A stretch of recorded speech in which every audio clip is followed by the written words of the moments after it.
नमस्कार. Prime time महाराष्ट्रामध्ये मी सुहास आपल्या सगळ्यांचं स्वागत करतो.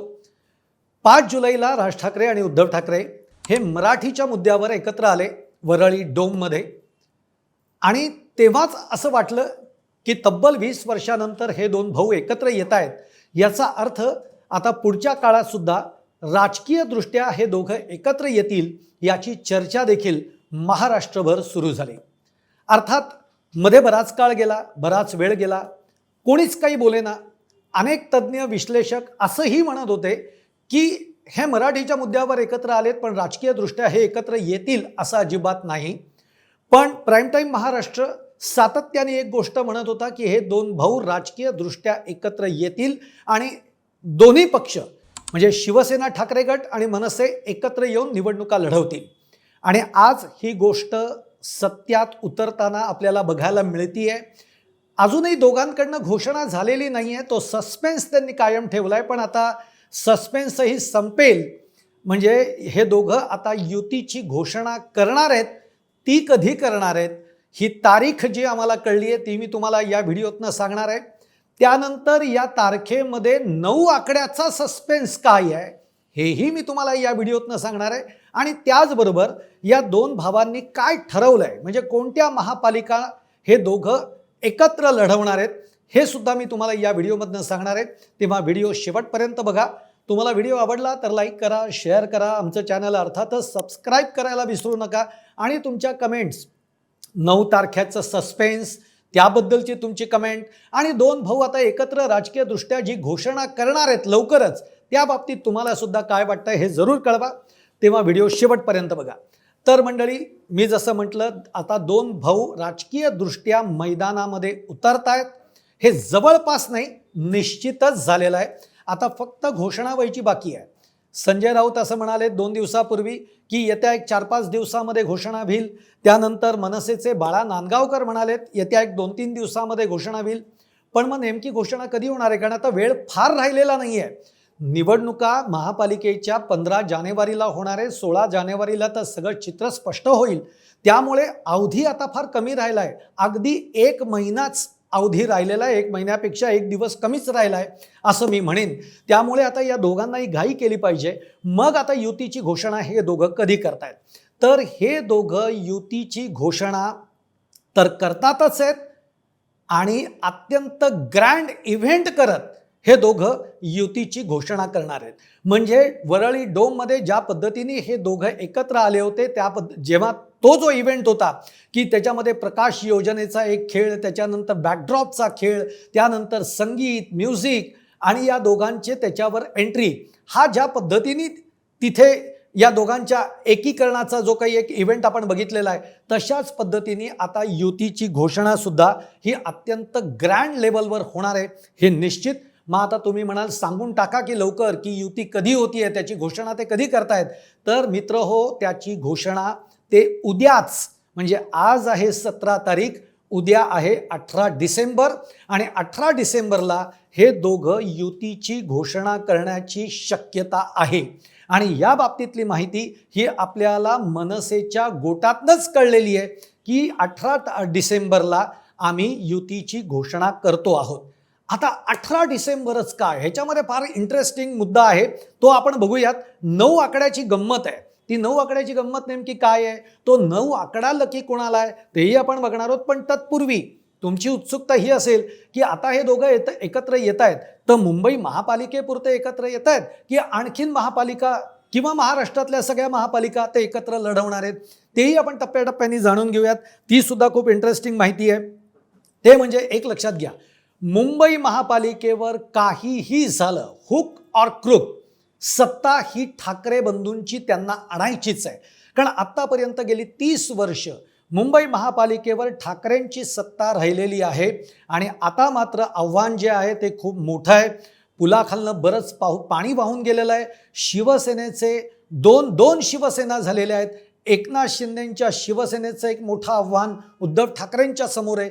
त्याचबरोबर तगड्या भाजपचं आव्हान उद्धव ठाकरेंच्या समोर आहे. आणि अशा वेळेला एक ज्याला आपण म्हणतो ना की भावानी आपल्या दुसऱ्या भावाला हातात हात दिलेला आहे की तू घाबरू नकोस, मी तुझ्या बरोबर आहे आणि आपण दोघं मिळून मुंबई महापालिकेवर ठाकरेंची जी आत्तापर्यंत सत्ता राहिलेली आहे, ठाकरेंचं जे वर्चस्व राहिलेलं आहे, जे वैभव आपण आपल्या काळामध्ये ठाकरेंनी प्राप्त केलेलं आहे, ते वैभव आपण पुन्हा एकदा निर्विवादपणे मिळवू. आणि यासाठी राज ठाकरे, उद्धव ठाकरे हे एकत्र येत आहेत मुंबई महापालिकेमध्ये. आता मग मुंबई महापालिकेमध्ये एकत्र येत असताना 2017चा आपल्याला विचार करावा लागणार आहे. 2017मध्ये काय पद्धतीचं पक्षीय बलाबल होतं, तर 2017मध्ये शिवसेना ठाकरे गटाला 84 जागा मिळाल्या आहेत, हे आपल्या सगळ्यांना माहिती आहे. त्यावेळेला ठाकरे गटाला 30.41% मतं मिळालेली होती आणि 84 जागा मिळवलेल्या होत्या. मग त्याच निवडणुकीमध्ये मुंबईमध्ये 2017मध्ये मनसेची काय स्थिती होती, तर मनसेने केवळ त्यावेळेला 7 जागा मिळवलेल्या होत्या, ज्या मनसेने 2012मध्ये जवळपास माझ्या मते 17 जागा मिळवलेल्या होत्या. ती 17 नाही 27 जागा, सॉरी माफ करा, 27 जागा मनसेने मिळवलेल्या होत्या. ती 2017मध्ये 7 जागा मनसेला मिळाल्या होत्या. त्यावेळेला त्यांना 8.52% मतं मिळालेली होती. ही झाली मुंबईची गोष्ट. आणि आता मुंबई ही दोघांसाठी फार महत्त्वाची आहे. आता मग मुंबई पाठोपाठ अजून कोणती महापालिका हे दोघं लढवू इच्छित आहेत किंवा लढवण्याची रणनीती त्यांची ठरलेली आहे, तर अर्थातच ती आहे ठाणे महापालिका. मुळामध्ये ठाणे महापालिकेवर शिवसेनेचं वर्चस्व हे पहिल्यापासून राहिलं आहे. अगदी आनंद दिघे हे ठाण्यामध्ये शिवसेनेचं सगळं प्राबल्य, वर्चस्व हे टिकवून राहिलेले होते. आणि मग त्यानंतर तिकडची सगळी धुरा जी आहे ती एकनाथ शिंदेंनी सांभाळली. अगदी एकसंध शिवसेना असताना सुद्धा एकनाथ शिंदेंनी ठाणेवर शिवसेनेचा भगवा फडकवत ठेवला. पण 2022ला आता शिवसेना 2 शिवसेना झालेल्या आहेत, एक एकनाथ शिंदेंची शिवसेना आणि एक उद्धव ठाकरेंची शिवसेना. त्यामुळे ठाणे सुद्धा काबीज करणं हे या 2 भावांचं महत्त्वाचं स्वप्न आहे की ठाण्यावर शिवसेना आणि मनसेचा भगवा हा फडकवायचा, हे एक टार्गेट आता दोघांचं आहे. मग 2017मध्ये ठाण्यातली स्थिती काय होती, ठाण्यामध्ये उद्धव ठाकरे गटाच्या शिवसेनेला किती जागा मिळालेल्या होत्या, तर उद्धव ठाकरेंच्या शिवसेनेला 37% मतं मिळालेली होती आणि 67 जागा या ठाण्यामध्ये शिवसेनेनी 2017मध्ये मिळवलेल्या होत्या. तेव्हा शिवसेना एकसंध होती. मनसेची काय स्थिती होती, तर मनसेची फारच दयनीय वाईट अवस्था होती. 3% मतं ही मनसेला मिळालेली होती आणि जागा मात्र अजिबात नाही, म्हणजे 0 जागा या मनसेला म्हणजे 0 काही फोडता आलेला नाही. एकही जागा मनसेला ठाण्यामध्ये मिळालेली नाही. ही स्थिती मनसेची राहिलेली आहे. आता ठाण्यापाठोपाठ कल्याण डोंबिवली सुद्धा या 2 भावांसाठी महत्त्वाची आहे. त्या दृष्टीनं सुद्धा हे 2 भाऊ जोर लावण्याचा प्रयत्न करतील. तेव्हा कल्याण डोंबिवलीमधली स्थिती काय राहिलेली आहे 2017मध्ये, तर 2017मध्ये 38% मतं ही ठाकरेंच्या शिवसेनेला पडलेली आहेत. त्यातून 52 नगरसेवक शिवसेनेचे निवडून आलेले आहेत. मनसेच्या बाबतीमध्ये विचार केला तर 10% मतं ही मनसेला मिळालेली आहेत आणि 9 नगरसेवक मनसेचे कल्याण डोंबिवलीमधून निवडून आलेले आहेत. आता कल्याण डोंबिवली पाठोपाठ निश्चित एक टार्गेट असणार आहे, ते म्हणजे नाशिक महापालिकेचं. आपल्याला माहिती आहे जेव्हा राज ठाकरे शिवसेनेतनं बाहेर पडले, बाळासाहेब असताना ते बाहेर पडले, त्यानंतर जेव्हा महापालिकेच्या निवडणुका झाल्या होत्या त्यामध्ये नाशिकच्या महापालिकेवर मनसेनी आपली सत्ता आणलेली होती. नाशिक महापालिकेवर मनसेचा महापौर बसला होता. त्यामुळे नाशिकची महापालिका ही मनसेसाठी सुद्धा आणि शिवसेना ठाकरे गटासाठी सुद्धा खूप महत्त्वाची आहे. त्यामुळे नाशिकचाही आपण विचार करूया. 2017मधलं चित्र नाशिकमधलं कसं होतं, तर नाशिकमध्ये 33% मतं ही ठाकरेंच्या शिवसेनेला मिळाली. त्यामध्ये 35 नगरसेवक ठाकरेंचे निवडून आले. त्याचप्रमाणे 6% मतं ही मनसेला मिळाली आणि 5 नगरसेवक हे मनसेचे निवडून आले. एकूणच पडझड खूप मनसेची नाशिकमध्ये त्यानंतर झाल्याची आपल्याला बघायला मिळते.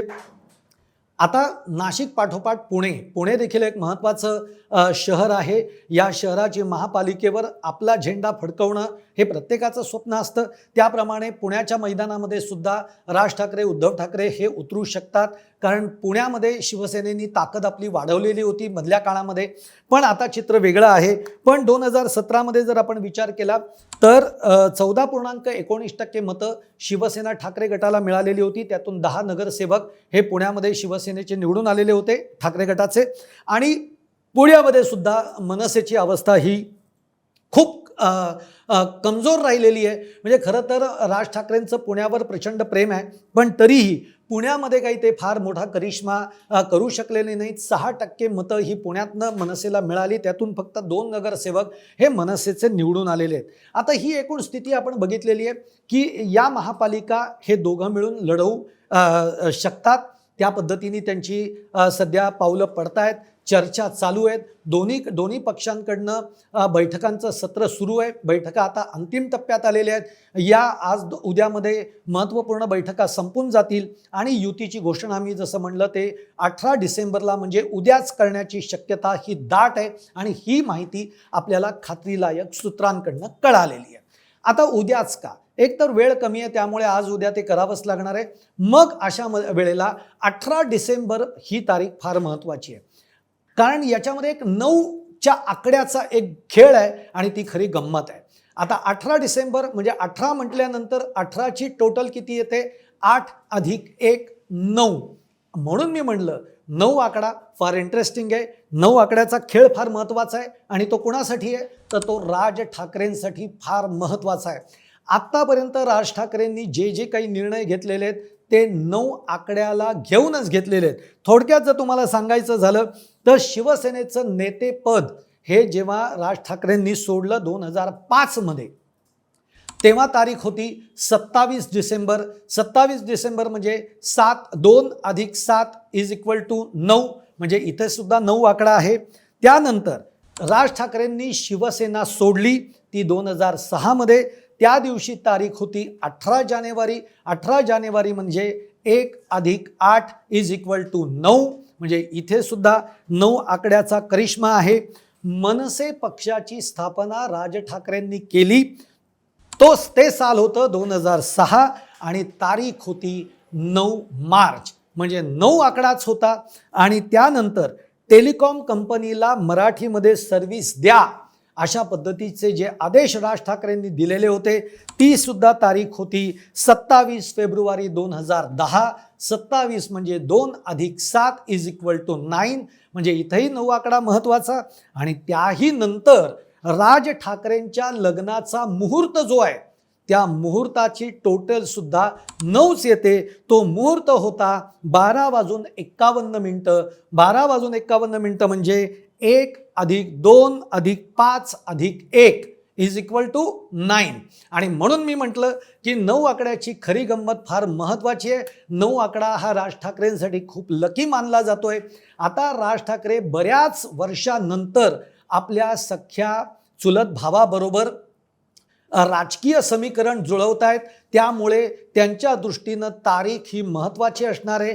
9 तारीख ही त्यांच्यासाठी अत्यंत लकी आहे. आणि म्हणून या पार्श्वभूमीवर मनसेच्या गोटातनं जी काही माहिती मला मिळाली की 9 म्हणजे 18 डिसेंबर 2025ला म्हणजे उद्या दोन्ही पक्ष आपली राजकीय युती होत असल्याची घोषणा करतील. आता त्यांनी सस्पेन्स ठेवलाय, ते कुठे होईल, त्याचा सोहळा ग्रँड कसा असेल, हा सगळा सस्पेन्स आहे. पण उद्या युतीची घोषणा होण्याची दाट शक्यता आहे. तुम्हाला माझा हा व्हिडिओ कसा वाटला? आवडला असेल तर लाईक करा, शेअर करा आणि आमचं चॅनल अर्थातच सबस्क्राईब करायला विसरू नका. आणि तुमच्या कमेंट्स या आमच्या कमेंट बॉक्समध्ये जरूर टाका. पाहत राहा प्राईम टाईम महाराष्ट्र.